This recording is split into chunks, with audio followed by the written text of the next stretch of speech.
ನಮಸ್ಕಾರ. ಆಹಾರ, ಆರೋಗ್ಯ, ಆಧ್ಯಾತ್ಮ, ಸಂಸ್ಕಾರದ ಬೆಳಕಿಗೆ ತಮ್ಮೆಲ್ಲರಿಗೂ ಸ್ವಾಗತ, ಸುಸ್ವಾಗತ. ಇತ್ತೀಚಿನ ದಿನದಲ್ಲಿ ಯುವಕರು ಡಿಜಿಗೆ ಹಾಡಿಗೆ ಕುಣಿತಾ ಕುಪ್ಪಳಿಸ್ತಾ ದಿಢೀರಂತ ಬಿದ್ದು ಸಾಯ್ತಾ ಇರೋದು ಕಂಡು ಬಂದಿದೆ. ಇದಕ್ಕೆ ಕಾರಣ ಏನು, ವೈಜ್ಞಾನಿಕವಾಗಿ ಏನಾಗುತ್ತೆ ನಮ್ಮ ಶರೀರದಲ್ಲಿ ಅಂತ ತಿಳ್ಕೊಳ್ಳೋದು ಬಹಳ ಮುಖ್ಯ. ಇದಕ್ಕೆ ಇಂಗ್ಲಿಷ್ ನಲ್ಲಿ ನಾಯ್ಸ್ ಪೊಲ್ಯೂಷನ್ ಅಂತಾರೆ. ಟ್ರಾನ್ಸ್ಪೋರ್ಟ್ ಇಂದ ಅಂತಂದ್ರೆ ಗಾಡಿಗಳು ಸೈಲೆನ್ಸರು ಇಲ್ದನೆ ಮೋಟರ್ ಸೈಕಲ್ ಬಿಡೋದು ಅಥವಾ ಹಾರ್ನ್ ಮಾಡೋದು, ಈ ಗಲಾಟೆಯಿಂದ ಕೂಡ ನಾಯ್ಸ್ ಪೊಲ್ಯೂಷನ್ ಇಂದ ತೊಂದರೆ ಆಗ್ಬೋದು. ಇಲ್ಲ ಈ ಡಿಜೆ ಪ್ಲೇ ಮಾಡ್ತಾ ಇರ್ಬೇಕಾದ್ರೆ ಹೈ ಡೆಸಿಬಲ್ ಸೌಂಡ್ ಇಂದ ಅದು ಕೂಡ ತೊಂದರೆ ಆಗ್ಬೋದು. ಸೊ ಇದರಿಂದ ಅಮೆರಿಕಾನಲ್ಲಿ ಅವರು ಲಾ ಮಾಡಿದ್ರು ಕೂಡ ಕೇವಲ 7% ನಾಯ್ಸ್ ಪೊಲ್ಯೂಷನ್ ಇದ್ರೂ ಕೂಡ ವರ್ಷಕ್ಕೆ 14,000 ಜನ ಇದರಿಂದ ಹೃದಯಾಘಾತದಿಂದ ಸಾಯ್ತಾ ಇದ್ದಾರೆ ಅಂತ ಗೊತ್ತಾಗಿದೆ. ಆದ್ರೆ ನಮ್ಮ ದೇಶದಲ್ಲಿ ಲಾ ಇಲ್ಲ, ಕಂಟ್ರೋಲ್ ಇಲ್ಲ. ಹೇಳಿದ್ರು ಕೂಡ 70-80 ಡೆಸಿಬಲ್ ಮೇಲೆ ಇರಬಾರ್ದು ಅಂತ ರೂಲ್ ಇದ್ರು ಕೂಡ ಡಿಜೆನವರು 90, 100, 110 ವರೆಗೂ ಹೊರಟೋಗ್ತಾರೆ. ಅದು ಡಬಡಬಾ ಅಂತ ಅವ್ರ ಶಬ್ದ ಬರ್ತಾ ಇದ್ದಂಗೆ ಹೃದಯ ಕೂಡ ಡಬಡಬಾ ಅಂತ ಹೊಡ್ಕೊಳ್ಳುತ್ತೆ. ಇದನ್ನ ಎಷ್ಟೋ ಜನ ಲೌಡ್ ಮ್ಯೂಸಿಕ್ ಕೇಳದವ್ರಿಗೆ ಗೊತ್ತಿರ್ಬೋದು. ಆದರೆ ಹೃದಯಕ್ಕೆ ಒಳಗಡೆ ಏನಾಗುತ್ತೆ ಅಂತ ನಾನಿವತ್ತು ತಿಳಿಸ್ಕೊಡ್ತಾ ಇದ್ದೀನಿ.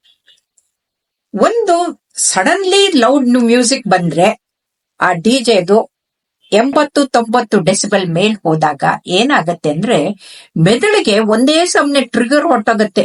ಅದಕ್ಕೆ ಆತಂಕ ಆಗಕ್ ಶುರು ಆಗತ್ತೆ. ಅದರಿಂದ ಬರುವಂತಹ ಸ್ಟಿಮ್ಯುಲೇಷನ್ ಹೃದಯಕ್ಕೆ ಬಂದ್ಬಿಟ್ಟು ಹೃದಯದ ಮಿಡಿತ ಹೆಚ್ಚು ಆಗ್ಬೋದು, ಕಡಿಮೆ ಆಗ್ಬೋದು. ಹೆಚ್ಚಾದ್ರೆ ಟೆಕಿ ಅರಿದ್ಮಿಯಾ ಅಂತೀವಿ, ಕಡಿಮೆ ಆದ್ರೆ ಬ್ರೆಡಿ ಅರಿದ್ಮಿಯಾ ಅಂತೀವಿ. ಎರಡರಿಂದ ಕೂಡ ಜೀವಕ್ಕೆ ಅಪಾಯ. ಅದು ಹೃದಯ ಮಿಡಿತ ಹೆಚ್ಚಾಗಿ ಒಂದು ಏಟ್ರಲ್ ಫಿಬ್ರಿಲೇಷನ್ ಅಥವಾ ವೆಂಟ್ರಿಕಲ್ ಫಿಬ್ರಿಲೇಷನ್ ಯಾವುದೇ ಆದ್ರೂ ಕೂಡ ಡಬಡಬಾ ಅಂತ ಹೊಡ್ಕೊಳಕ್ ಶುರು ಮಾಡುತ್ತೆ. ಅದಕ್ಕೆ ಪಾಲ್ಪಿಟೇಷನ್ ಅಂತೀವಿ. ಸೊ ಈ ತರ ಆದಾಗ ಆಕ್ಸಿಡೈಸ್ ಸ್ಟ್ರೆಸ್ ಅಂತೀವಿ. ಆ ಸ್ಟ್ರೆಸ್ ನಿಂದ ಒಳಗಡೆಗೆ ರಕ್ತನಾಳಗಳ ಒಳಪದರನ್ನು ಡ್ಯಾಮೇಜ್ ಮಾಡಕ್ಕೆ, ಅದರ ಫಂಕ್ಷನ್ ಕಡಿಮೆ ಮಾಡಕ್ಕೆ ಇದು ಕಾರಣ ಆಗತ್ತೆ. ಅದಲ್ದನೆ ಅದನ್ನ ನಾವು ಚೆನ್ನಾಗಿ ಇಟ್ಕೊಳ್ಳುವಂತ ನೈಟ್ರಿಕ್ ಆಕ್ಸೈಡ್ ಉತ್ಪತ್ತಿ ಕೂಡ ಕಡಿಮೆ ಆಗತ್ತೆ. ಇದರ ಜೊತೆಗೆ ನಮ್ಮ ಜೀವಕಣದಲ್ಲಿ ಇರುವಂತಹ ಮೈಟೋಕಾಂಡ್ರಿಯಾ, ಅದಕ್ಕೆ ನಾವು ಎನರ್ಜಿ ಇದಂತೀವಿ, ಆ ಎನರ್ಜಿ ಸೆಂಟರ್ದು ಅದು ಕೂಡ ಕೆಲಸ ಮಾಡೋದಿಲ್ಲ. ಹೀಗಾಗಿ ರಕ್ತನಾಳಗಳು ಡ್ಯಾಮೇಜ್ ಆಗುತ್ತೆ, ಹೃದಯದ ಮಿಡಿತಕ್ಕೂ ಏರುಪೇರಾಗತ್ತೆ. ಹಾಗಾಗಿ ಹೃದಯಕ್ಕೆ ಬಹಳ ತೊಂದರೆ ಆಗತ್ತೆ. ಸೊ ಇವತ್ತಿಗೆ ಗೊತ್ತಾಗಿದೆ, ಯಾರು ಇಂಥ ಲೌಡ್ ಮ್ಯೂಸಿಕ್ ಕೇಳಿದಾಗ ಇದ್ದಕ್ಕಿದ್ದಂಗೆ ಹೃದಯದ ಮಿಡಿತ ಹೆಚ್ಚಾಗಿ ವೆಂಟ್ರಿಕ್ಯುಲರ್ ಫಿಬ್ರಿಲೇಷನ್ ಹೋದ್ರೆ ಹೃದಯದ ಮಿಡಿತನೇ ನಿಂತು ಹೋಗಿ ದಿಢೀರಂತ ಅಲ್ಲೇ ಕುಸಿದ್ ಬೀಳ್ತಾರೆ.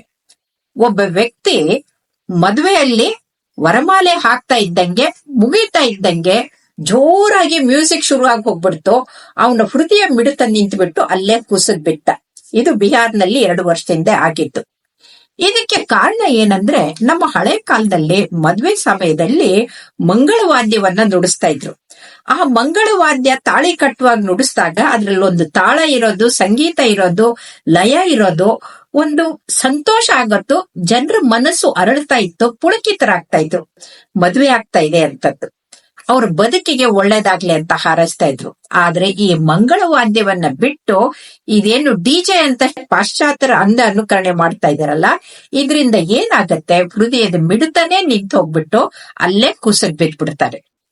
ಅದ್ರಲ್ಲೂ ಕೂಡ ಇವತ್ತು ಏನಾಗಿದೆ ಅಂದ್ರೆ ಬರೀ ಮ್ಯೂಸಿಕ್ ಕೇಳ್ತಾ ಇಲ್ಲ, ಅದ್ರ ಜೊತೆಗೆ ಕುಡಿತಾರೆ, ತಿಂತಾರೆ, ಸ್ಮೋಕ್ ಮಾಡ್ತಾರೆ, ಡ್ರಗ್ಸ್ ತಗೊಳ್ತಾರೆ. ಇದೆಲ್ಲಾ ಮಾಡೋದ್ರಿಂದ ಅವ್ರಿಗೆ ಹೃದಯ ಘಾತ ಬೇಗನೆ ಆಗತ್ತೆ.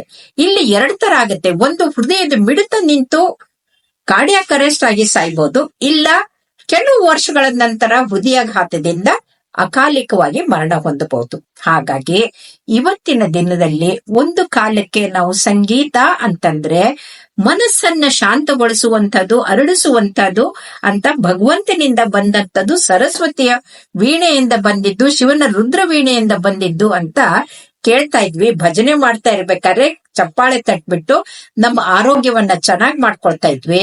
ಆದ್ರೆ ಅದನ್ನ ಬಿಟ್ಟು ಇವತ್ತಿನ ಯುವಕರು ತಪ್ಪು ದಾರಿಗೆ ಹೋಗಿ ತಮ್ಮ ಸಾವಿಗೆ ಬಾ ಬಾ ಅಂತ ಕರೀತಾ ಇರೋದು ಇದು ದುರಂತ.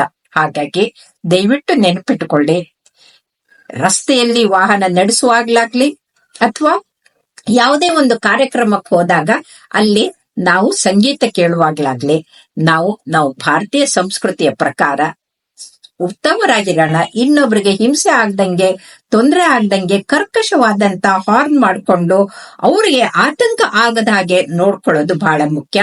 ಅವ್ರಿಗೆ ಎಷ್ಟು ಆತಂಕ ಆಗುತ್ತೋ ಅದಕ್ಕಿಂತ ಹೆಚ್ಚು ನಮ್ಮ ಹೃದಯಕ್ಕಾಗತ್ತೆ ಅನ್ನೋದನ್ನ ಮರಿಬೇಡಿ.